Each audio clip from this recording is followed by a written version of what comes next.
السلام علیکم ورحمۃ اللہ وبرکاتہ۔ آئیے آج نماز کی نیت کے متعلق جانتے ہیں۔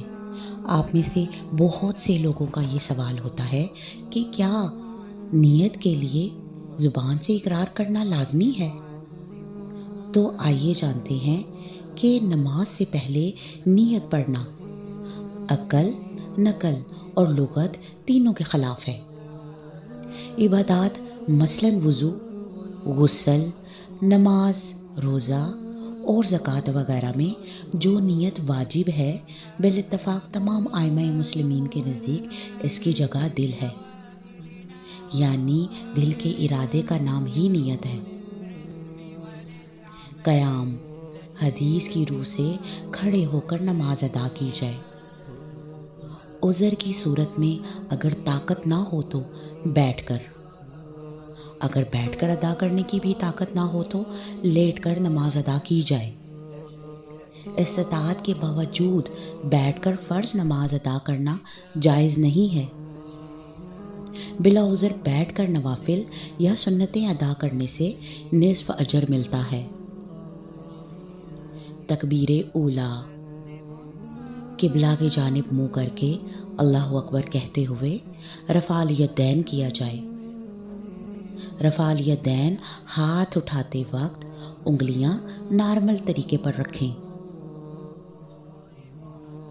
سینے پر ہاتھ باندھنا، دایاں ہاتھ بائیں ہاتھ پر اس طرح رکھنا چاہیے کہ دایاں ہاتھ بائیں ہاتھ کی ہتھیلی کی پشت، جوڑ اور کلائی پر آ جائے اور دونوں کو سینے پر باندھا جائے تاکہ تمام روایات پر عمل ہو سکے۔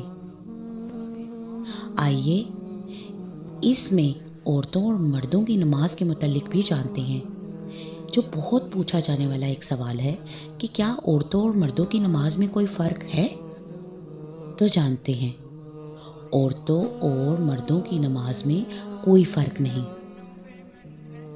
رسول اللہ صلی اللہ علیہ وآلہ وسلم نے فرمایا، مفہوم حدیث ہے، نماز اسی طرح پڑھو جس طرح تم مجھے نماز پڑھتے ہوئے دیکھتے ہو۔ نبی صلی اللہ علیہ وآلہ وسلم نے مرد اور عورت کی نماز کے طریقے میں کوئی فرق نہیں بتایا۔ سینے پر ہاتھ باندھنے کے بعد کی دعائیں، تکبیر اولیٰ کے بعد مسنون دعائیں اور اس کے بعد سورہ فاتحہ پڑھی جائے۔ آپ صلی اللہ علیہ وآلہ وسلم نماز میں بسم اللہ الرحمن الرحیم سرن یعنی کہ آہستہ پڑھتے تھے۔ اگر نماز میں جمائی آ جائے تو اس سے حتی الوسع روکیں، نہ رکے تو منہ پر ہاتھ رکھیں اور آواز بلند نہ کریں۔